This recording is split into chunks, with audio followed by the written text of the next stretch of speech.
Assalamualaikum warahmatullahi wabarakatuh. Kami dari kelompok 8 yang beranggotakan saya Muhammad Rizky Rahman. Saya Siti Rahma Fauziah. Saya Dian Dwi Santoso. Saya Haikal Fatir Ibrahim. Kami di sini akan mewawancarai para narasumber untuk tugas P5 yang bertema seseorang yang haus akan perhatian. Assalamualaikum warahmatullahi wabarakatuh. Perkenalkan, nama aku Siti Rahma Fauziah dari kelas 10D. Anggota kelompok ke-8 akan mewawancarai salah satu narasumber dari teman sekelas tentang orang yang haus akan pujian. Sebelumnya izin ya Muti untuk mewawancarai dan merekam. Ya, boleh. Aku mau wawancarai kamu tentang membahas soal orang yang haus akan pujian. Gimana sih tanggapan kamu terhadap orang yang suka dipuji? Tanggapan atau pandangan aku buat orang-orang yang haus akan pujian, selalu mau jadi pusat perhatian atau caper itu biasanya orangnya itu narsistik dan agak egois ya. Kalau egoisnya sendiri tuh karena mereka lebih mentingin diri sendiri daripada orang lain. Oh gitu ya. Terus apa sih alasan orang itu haus akan pujian? Biasanya karena mereka butuh pengakuan dari orang-orang sekitar mereka, jadi mereka tuh caper ke orang-orang sekitar dia. Oh gitu ya. Terus sekiranya ada nggak sih orang yang kayak gitu di lingkungan kamu? Terus gimana sikap mereka ketika mulai mencari perhatian? Kalau di lingkungan aku sendiri sih pastinya banyak ya, secara sadar ataupun gak sadar. Nah kalau buat sifat mereka sendiri tuh salah satunya biasanya merendahkan diri mereka sendiri biar dipuji sama orang lain. Mereka jadi merendah tuh untuk meninggi gitu ya. Oke. Terus gimana sih tanggapan respon kamu ketika ada orang yang seperti itu? Orang yang mulai mencari perhatian kamu? Kalau masih wajar sih aku tanggepin sewajarnya aja ya. Kalau emang udah ngeganggu biasanya aku cuekin sih. Oh gitu ya. Terus kapan sih biasanya orang kayak gitu mulai mencari perhatian? Biasanya kalau mereka lagi ngerasa kurang diperhatiin sama orang-orang sekitar, jadi mereka tuh caper gitu ke orang-orang sekitar biar diperhatiin lagi sama mereka. Mereka mulai mencari perhatian ya. Terus pertanyaan terakhir ya, apakah ada dampak sikap seseorang ini, dampak negatif? Ada nggak sih dampak negatifnya? Kalau dampak negatif ke aku dan orang sekitar tuh pasti ada ya, jadi bikin bad mood dan jadi kesel sama dia. Kalau buat dampak buat diri dia sendiri, pasti dia agak dijauhin sama orang-orang karena orang-orang pasti kesel sama dia. Gitu ya. Nah, terima kasih ya atas waktunya dan sudah mau menjadi narasumber. Assalamualaikum warahmatullahi wabarakatuh. Saya Muhammad Rizky Rahman dari kelompok 8 sudah bersama narasumber yang akan kami wawancarai. Sebelumnya Kak, mohon izin untuk diwawancarai dengan tema haus pujian. Sebelumnya dengan Kak siapa Kak? Diarfi Zalfa dari 11 Sosek 3. Ya, pertanyaan pertama, apakah alasan orang itu haus akan perhatian? Ya biasanya karena dia kurang akan perhatian sih, antara kurang perhatian dari keluarga ataupun lingkungan sekitarnya. Bagaimana tanggapan Kakak terhadap seseorang yang haus perhatian ini? Sebenarnya kalau saya biasa aja sih, nggak yang terlalu dipikirin ataupun terlalu ngejudge, bawa santai aja. Apakah ada seseorang di sekitar Kakak yang bersikap seperti ini juga? Terus gimana sih sikap mereka ketika mulai mencari perhatian Kak? Dulu sempat ada temen SMP yang kayak gitu, terus ya tanggapannya kenapa ya, lebih ke yang nggak terlalu dipikirin, kayak dia mau bersikap kayak gimana juga ya terserah dia deh gitu. Ketika kapan biasanya orang seperti itu mulai mencari perhatian Kak? Biasanya di waktu-waktu dimana kayak guru ngasih pertanyaan, terus kita semua diem, terus ya dia mulailah untuk menyampaikan pendapat-pendapat dia yang kadang tuh terkesannya kayak terlalu mencari perhatian, caper lah gitu. Bagaimana cara menghadapi orang seperti itu Kak biasanya? Biasanya kalau saya sih karena saya maksudnya nggak terlalu mikirin, jadinya ya saya bawa santai aja dan nggak terlalu mikirin gimana dianya gitu loh. Ya, apakah orang yang bersikap suka mencari perhatian berdampak negatif untuk sekitar ya? Dan apa dampak negatifnya Kak biasanya? Mengganggu ketenangan sih sebenarnya satu. Terus dia juga pastinya kan dengan cari perhatian dia bikin sekitar jadi nggak nyaman. Terus apa sih jadi gitu kan? Paling dampak negatifnya itu sih. Jadi itu saja dari pernyataan dari narasumber dari ini. Terima kasih. Wassalamualaikum warahmatullahi wabarakatuh. Assalamualaikum warahmatullahi wabarakatuh. Saya Haikal Fatir Ibrahim dari kelompok 8. Saya sudah bersama narasumber yang bernama. Nama saya Fatar Rizky Ramadan, kelas 10C. Saya mohon izin kepada Fatah ingin mewawancarai tentang haus akan perhatian. Apakah alasan orang itu haus akan perhatian? Agar terlihat lebih baik dari yang lain. Mungkin ya. Bagaimana tanggapan Anda terhadap seseorang yang haus akan perhatian ini? Kurangnya sih. Kurang. Apakah ada seseorang di sekitar kamu yang bersikap seperti itu juga?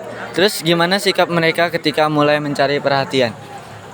Dia akan melakukan apa saja agar terlihat lebih dari yang lain. Oke. Kapan biasanya orang seperti itu mulai mencari perhatian? Ketika ada orang yang dia suka, Bagaimana cara menghadapi orang yang seperti itu? kalau tidak merugikan orang lain ya biarin aja. Kalau tidak merugikan orang lain ya biarin aja lah. Oh, iya. Apakah orang yang bersikap suka cari perhatian berdampak negatif untuk sekitarnya? Dan apa dampak negatifnya? Tergantung. Kalau kalau hausnya dia membuli atau biar dapat validasi, itu sangat negatif banget sih. Kalau buat orang yang dia suka ya nggak ada negatifnya sih. Oke. Jadi tergantung dianya. Oke. Terima kasih atas wawancara Anda. Saya pamit undur diri. Wassalamualaikum warahmatullahi wabarakatuh. Assalamualaikum warahmatullahi wabarakatuh. Ya, Waalaikumsalam warahmatullahi wabarakatuh. Perkenalkan Bu, di sini saya Adrian Dwi Santoso dari kelas 10D. Ingin izin mewawancarai Ibu tentang tugas P5 yang bertema haus perhatian. Sebelumnya, nama Ibu siapa? Ya, nama saya Ibu Intan, selaku guru BK kelas 10D. Oke, pertama-tama saya ingin bertanya, apakah alasan orang itu haus perhatian menurut Ibu? Ya, menurut saya alasannya kenapa akan haus perhatian ya karena memang yang dirasa sama orang tersebut itu kurang perhatian gitu. Kan yang pertama membutuhkan perhatian itu pastinya dari keluarga ya gitu. Ya mungkin orang tersebut ini atau anak ini merasa kurang perhatian di rumahnya gitu. Sehingga dia mencarilah perhatian haus akan perhatian di lingkungan sekitar seperti itu. Untuk yang kedua, saya ingin bertanya Bu, bagaimana tanggapan Ibu terhadap seseorang yang haus perhatian? Ibu mengenai anak yang memang haus akan perhatian gitu. Yang pertama, kalau misalkan memang anak tersebut masih di batas wajar gitu ya, perhatiannya tidak terlalu berlebihan, ya sah-sah aja gitu. Yang penting tidak sampai merugikan orang lain seperti itu. Nah, untuk yang ketiga, saya ingin bertanya Bu, apakah ada seseorang di sekitar Ibu yang bersikap seperti itu juga? Terus gimana sikap mereka ketika mulai mencari perhatian ke Ibu? Kalau dari pandangan ibu gitu ya, orang-orang yang haus akan pujian, kalau misal di sekolah ya ibu melihat ya ada sih contohnya beberapa dari anak-anak yang seperti itu gitu. Ciri-cirinya atau tandanya gitu yang pasti kayak contohnya tuh misal ada aja yang kesurupan gitu, terus mondar-mandir ke ruang guru, ke ruang-ruang tertentu, misal kayak ada aja sebenarnya yang misal datang ke Wakasek tiba-tiba mencari siapa gitu, atau bisa juga ya main ke ruang BK gitu tanpa memang sebelumnya ada janjian atau alasan gitu, dimana ya di situ sebenarnya dia sedang mencari perhatian gitu dengan ingin ketemu siapa nih gitu. Pernah juga memang dari salah satu siswa gitu ya yang dicari guru si ini terus gitu, padahal sebelumnya sudah ketemu gitu. Jadi ya mungkin ada maksud tersendiri ingin ketemu sama si guru A ini gitu. Oh begitu ya Bu. Untuk yang keempat, kapan biasanya orang seperti itu mulai mencari perhatian kepada Ibu? Ya kalau untuk kapannya itu tidak bisa ditentukan gitu ya. Kadang bisa ya setiap hari gitu, kadang juga ya mungkin seminggu bisa 2 kali gitu ya. Sebenarnya balik lagi ke si anaknya gitu. Jadi tidak bisa ditentukan untuk kapan waktunya gitu. Nah, untuk yang kelima, bagaimana cara ibu menghadapi orang yang seperti itu di lingkungan sekolah?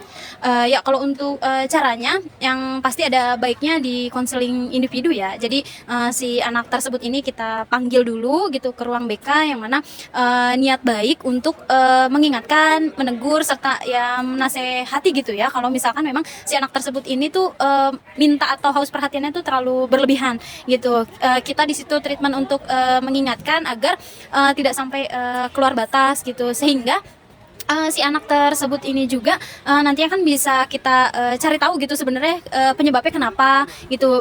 Dia bisa merasakan haus akan perhatian gitu, khawatir kita melihat sebenarnya anak tersebut ini nih haus perhatian nih, tapi kan kita nggak tahu penyebabnya. Nah dari kita panggil dengan kita konseling ini kan, sehingga kita bisa tahu sebenarnya dia kenapa penyebabnya gitu. Yang pasti dipanggil, dicari tahu dulu permasalahannya apa, lalu bisa kita ingatkan, sehingga perhatian yang memang mungkin nanti pandangan teman-teman itu berlebihan bisa diminimalisir seperti itu.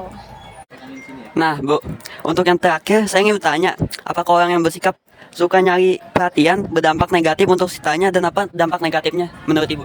Ya, kalau dari pertanyaan itu berdampak negatif, pasti aja ada gitu ya dampak negatifnya. Seperti apa ya, pastinya teman-teman jadi merasa mohon maaf misal ilfeel, bete gitu, dan pastinya jadi tidak mau berteman dengan yang teman-teman ibaratnya berlebihan ini gitu, haus perhatian gitu kan. Bisa juga dia haus perhatiannya kayak semisal kayak tadi, misal kesurupan terus mondar-mandir kurang BK atau kurang guru gitu ya. Bisa juga kan misal di kelas lah gitu caper sama bapak ibu guru gitu. Nah kan teman-teman yang melihat pastinya risih gitu ya, tidak betah gitu dengan sikap yang memang terlalu berlebihan gitu. Jadi seperti itu. Baik, terima kasih Bu atas waktunya sudah menjadi narasumber kami. Sebelumnya saya pamit memundurkan diri. Assalamualaikum warahmatullahi wabarakatuh. Ya, sama-sama. Waalaikumsalam warahmatullahi wabarakatuh. Doa terbaik buat teman-teman dari kelompok Rizky biar dapat nilai yang terbaik. Sukses buat kedepannya juga. Itulah tugas video wawancara dari kelompok kami. Kurang lebihnya mohon maaf. Kami undur diri. Wassalamualaikum warahmatullahi wabarakatuh.